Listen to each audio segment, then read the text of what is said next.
Hello. So what are we working on tonight? We're doing problems out of the textbook this time. Okay. I don't think I have your textbook, do I? Is your textbook by Demana, Waits, Foley, and Kennedy?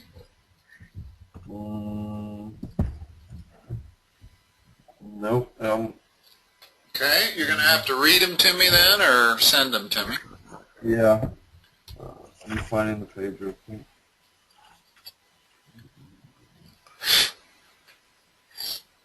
Here it is.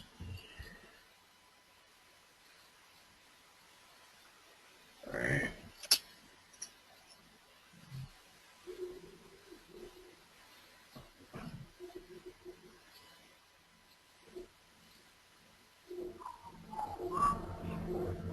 Did you figure out what was going on with your tangent function? No, we couldn't figure it out. Wow. I wonder if that's a bug in the software that's on your calculator.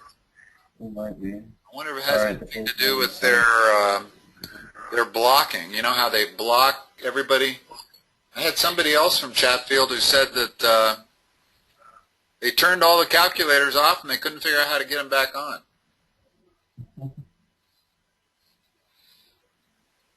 This was a couple months ago. Okay, so you sent it to me? Yeah.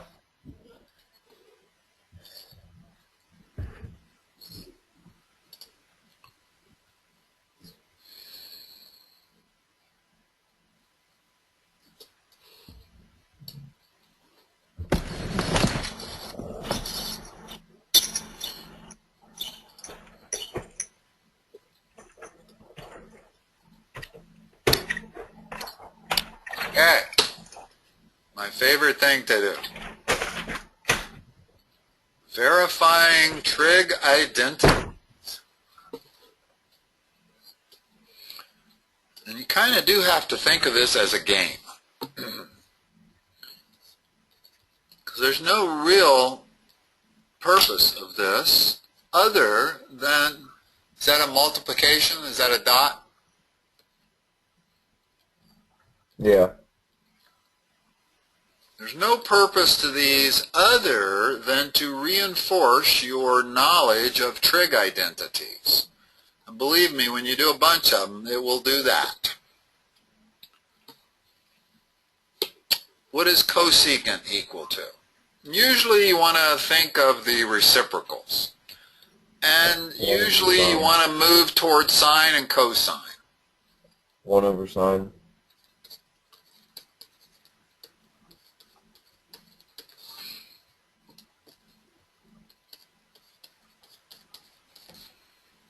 And what is cosine over sine equal to?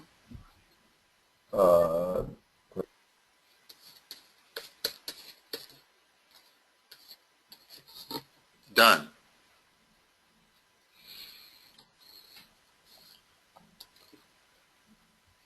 Got to do all of them? Yeah. You can see that this one is going to be exactly the same as that one. It's going to be secant is 1 over cosine, and then you're going to have sine over cosine equals tangent. So let's do a tougher one. 1 plus tangent squared of minus theta equals secant squared of theta.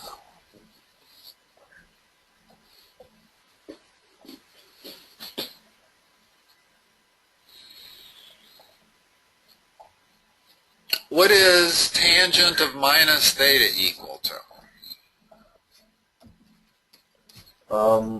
It is equal to negative sine squared over cosine squared. Well, it's equal to, because it's an odd function, it's equal to the negative tan of theta. Just like sine of negative theta is odd, and therefore it's also equal to minus sine of theta. So what I really have here is 1 plus negative tan of theta times negative tan of theta. Right? Mm-hmm. Well, what's that equal to?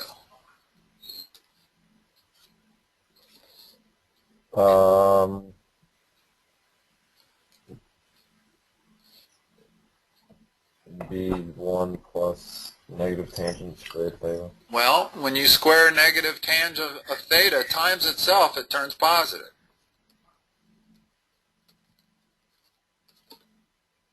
And that is the identity for secant squared of theta.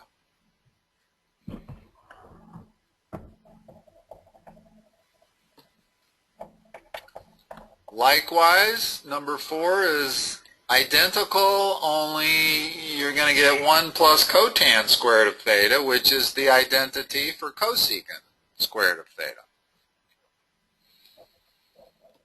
Okay. 4 solves exactly the same as 3 does.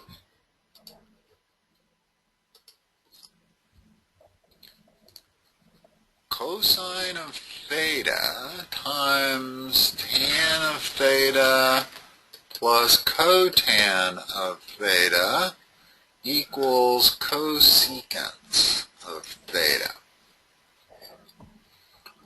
Okay? What do you suppose we should do here? Let's change everything into cosine and sine. There you go.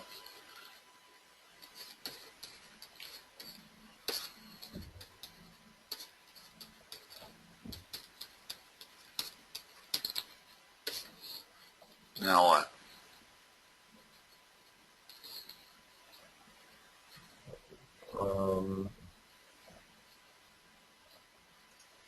And then the tangent and cotangent, both sine over cosine and cosine over sine would cancel out.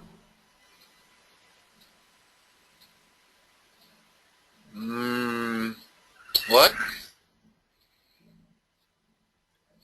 And everything in the parentheses would cancel out. No. Sine over cosine plus cosine over sine doesn't cancel out. If I want to add those two fractions together, well, I got to find a common denominator, which is cosine sine. And then this is sine squared plus cosine squared. So that's how you add those two together. Okay. Now, sine squared plus cosine squared is what? 1. That cosine cancels with that cosine, so I have 1 over sine, which is cosecant.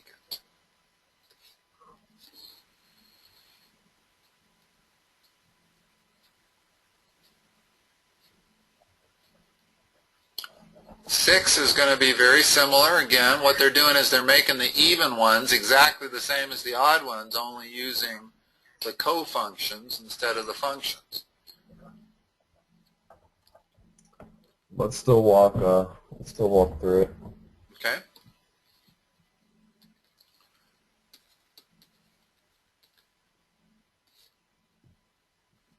So we'll change this to cosine over sine plus sine over cosine. And that's supposed to be equal to secant. Okay?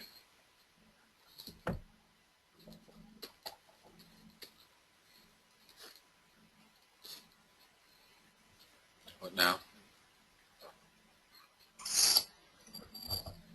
It'll be cosine squared plus sine squared over sine cosine.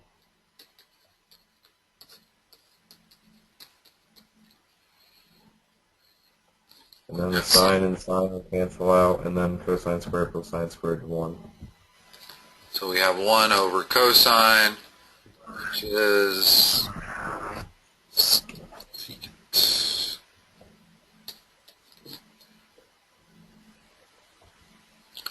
All right, let's look at 7. Tan cotan minus cosine squared equals sine squared.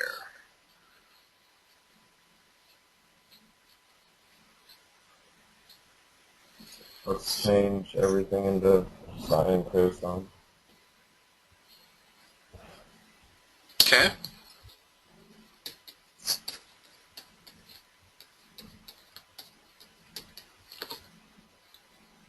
What's that equal to?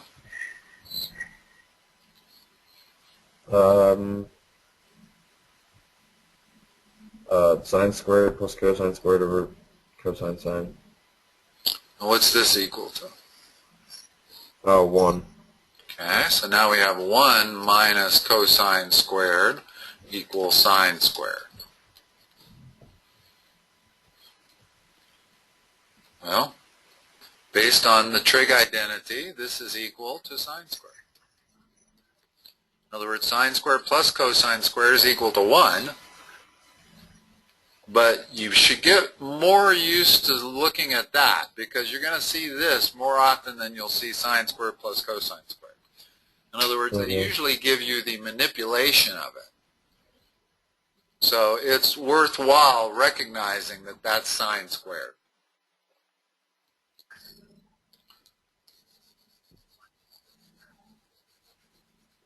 This, notice, is 1 over cosecant. In fact, let's back up a second. We didn't do that most efficiently. And cotan. I don't need to turn both of those into sine and cosine.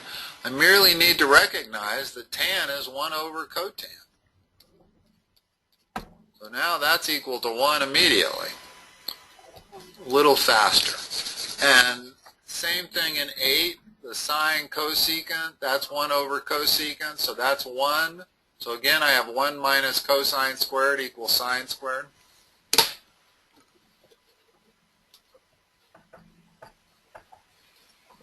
You got more of these? Yeah, the next file. Okay.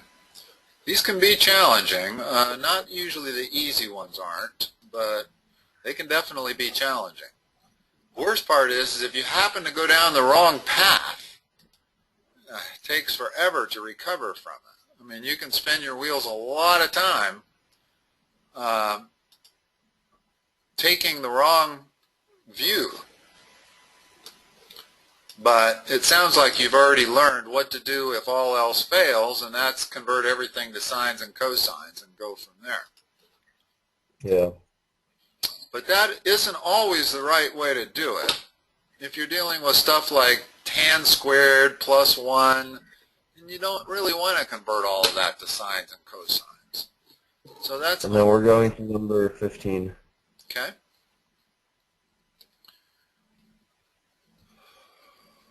Foil that out for me.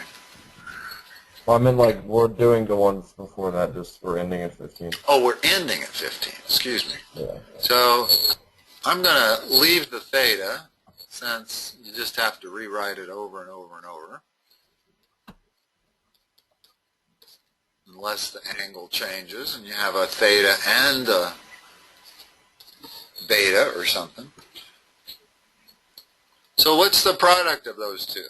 It looks like difference of squares factored to me. Secant squared minus 1.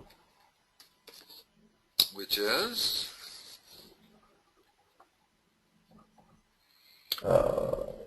That's tangent squared. In other words, if tangent, again, get used to seeing that, because it's not often you're going to see this. I mean, occasionally they'll give it to you that simple, but usually they'll give you a secant squared minus 1 instead. I think you can begin to see that if you do enough of these, you get really good at your trig identities. Yeah. 10 multiplied together, it gives you what? Cosecant squared minus 1. And that is the trig identity for cotangent squared.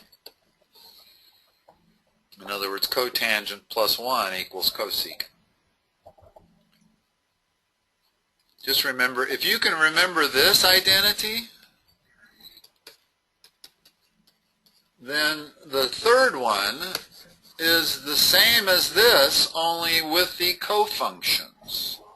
The cofunction of tan is cotan, and the cofunction of secant is cosecant. So the third one you can always figure out if you know the second one.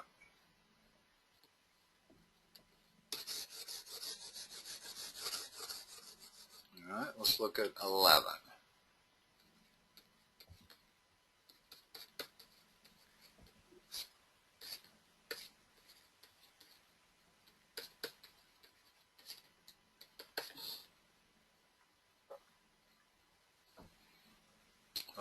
I multiply these two together.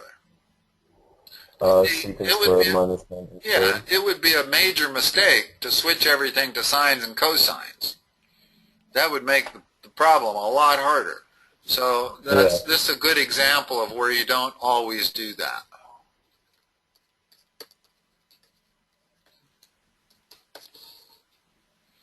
Again, that's equal to 1. Because secant squared is equal to 1 plus tan squared.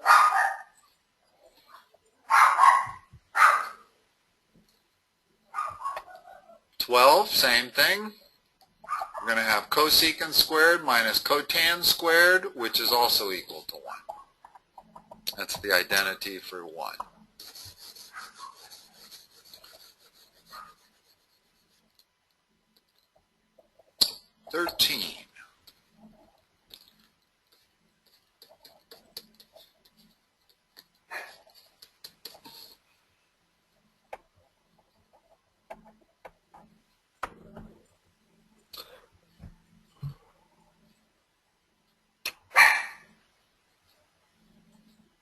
There's always more than one way to do these, so the secret kind of becomes doing them the most efficient. You can do it in 5 steps and somebody else does it in 6. You've probably done it more efficiently. But like I said, there are no real-world problems that require you to do this. Yeah. There are real-world trig equations that have to be solved, and in order to solve them, you have to know the identities. So that's a real-world problem. But nowhere in the real world do you have to verify that one thing is the same, the left side is the same as the right side. This is strictly a drill to get you to learn your identities. So what's 1 plus tan squared equal to? Secant squared. And what's secant squared equal to? 1 over cosine.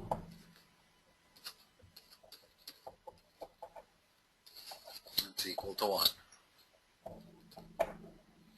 Now, I could have done this a couple of ways. I think that was the most efficient. I could have distributed.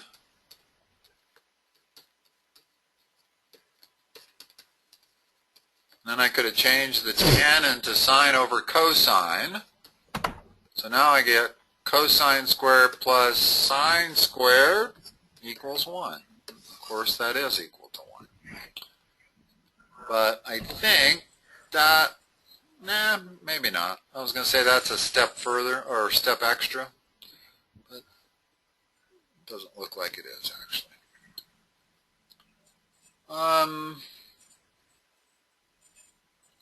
You just have to do through 15, right? Oh, that was 13.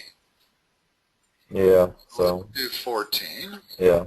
1 minus cosine squared times 1 plus cotan squared equals 1.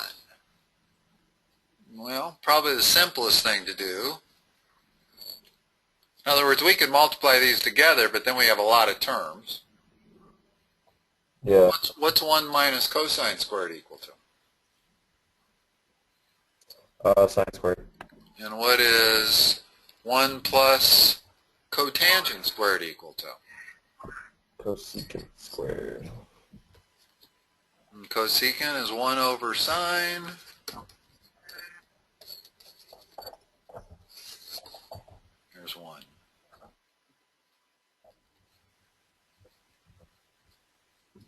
Now, does she That's insist? actually. Does she insist that you not mess with the right side? I don't think it really matters. The rules I always got were you could mess with the right side, but you can't treat it like an algebraic equation. In other words, you can't like divide both sides by 1 minus cosine squared.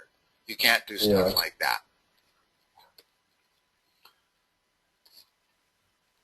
And this is supposed to equal 2. Okay, let's expand both of them.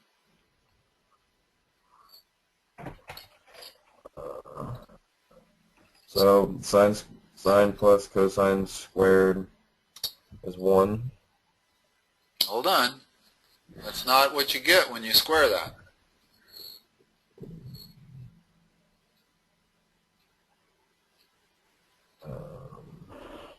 What do you get when you do a plus b quantity squared? Oh yeah, sine squared plus 2.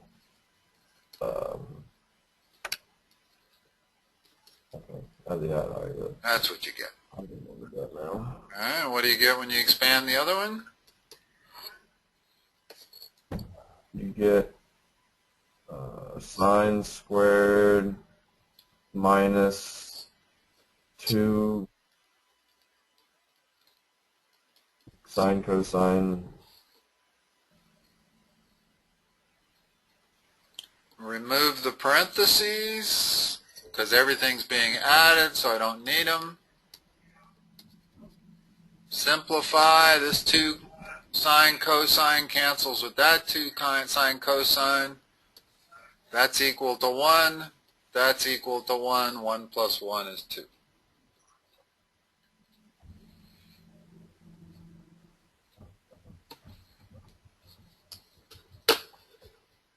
Should we go further? Pretty much what the. Should we go further? Just because we got 8 minutes? Hold on, let me finish writing this one. Yeah, it's completely up to you. But, I mean, all we're doing is drilling, is what we're doing. Yeah. So doing more beyond your homework can't hurt. I mean, it's going to help you. Yeah, let's run through a couple more. Okay. Let's try 16. Tan squared cosine squared plus cotan squared sine squared equals 1. What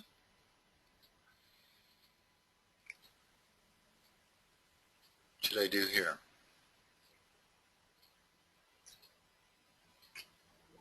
I think here you should change everything to sine cosine.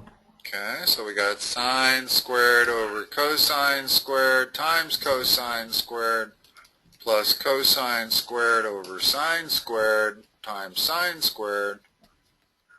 Cancel, cancel, cancel, cancel. Sine squared plus cosine squared equals 1.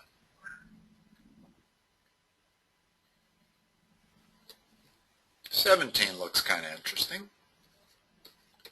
I have definitely found some that I can't do. I mean, I've had some that I've worked for 20 minutes on, and I go down the wrong path and I can't recover from it. I never know how to go.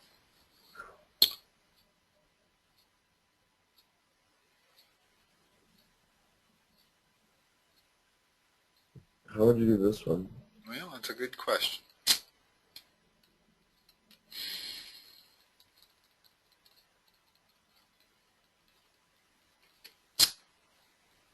What is this?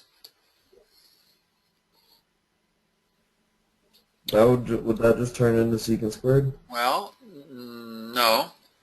No, you can't subtract the exponents. You know, this would be like saying x to the 4th minus x squared is not x squared. It's x to the 4th minus x squared. However, we are looking at the difference of perfect squares, right? I mean, that's a perfect square, and so is that. So let's try factoring it and see if that helps. So we have secant squared minus secant times secant squared plus secant.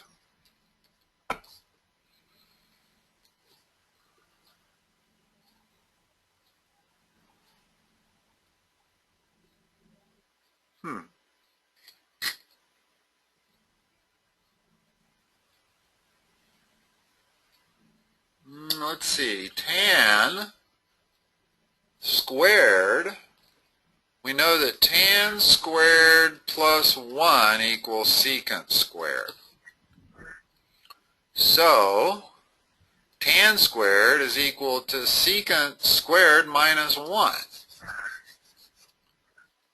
So, I can say that that is secant squared minus 1 quantity squared instead of tan to the fourth.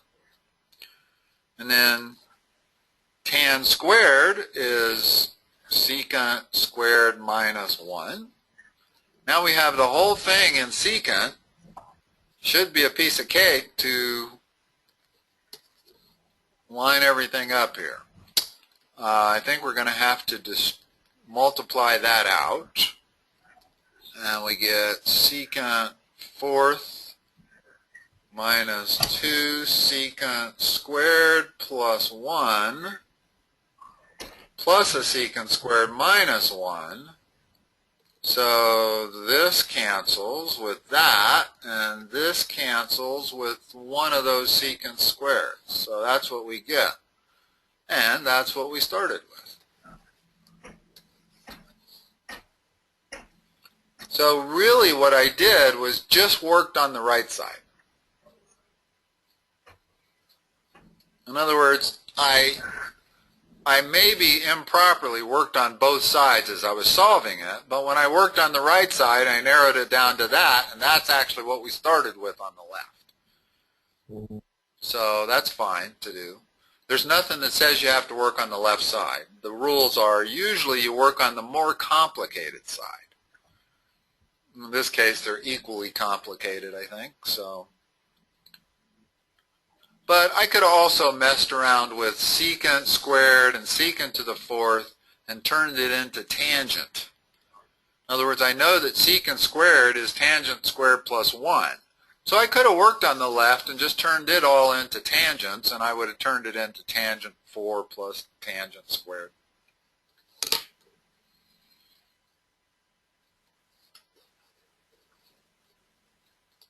That was a little tougher.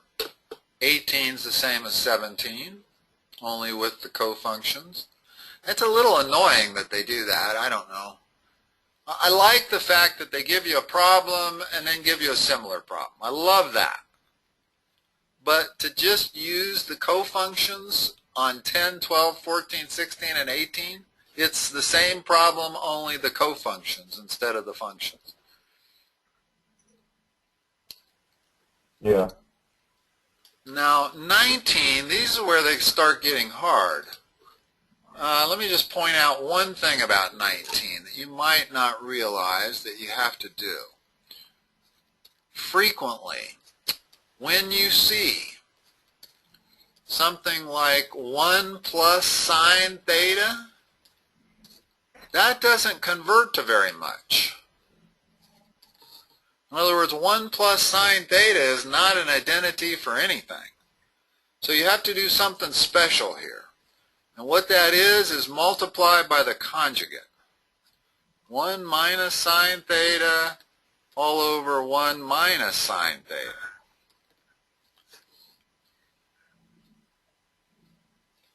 Notice what that does to the denominator. It turns it into 1 minus sine squared theta, and that is an identity. So now the right side looks like this. And I'm not going to multiply these two top things together, and I'll show you why. Only going to multiply the bottom because we get 1 minus sine squared of theta, which is equal to what?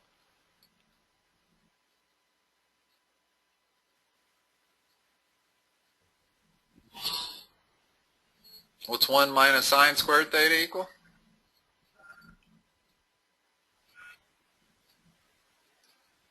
your first trig identity, the first Pythagorean identity is sine squared plus cosine squared equals? Cosine. So it's cosine squared. And now, the reason I didn't distribute that is because I can cancel that with one of those. So now I got 1 minus sine over cosine. Which doesn't seem to be a big improvement. But if I turn both of these, this is 1 over cosine minus sine over cosine. That's 1 minus sine over cosine. So this is a little trickier problem here. This is the first one we've seen where we have to do this maneuver. But always be on the lookout for that. When you see a 1 plus sine theta, be on the lookout to multiply by the conjugate, top and bottom. Because that'll turn it into something you can substitute in a identity for. All right, Jackson. I bet we're going to be doing more of these tomorrow night. Good. We'll have the hard ones tomorrow night. I can see that some of these look like they get pretty tough. But you can see there's a lot of 1 minus sines, 1 minus secants. All of these we're going to need to probably treat like we did that one. Yeah. All right. I'll talk to you tomorrow night. All right. Thank you. All right. Bye-bye.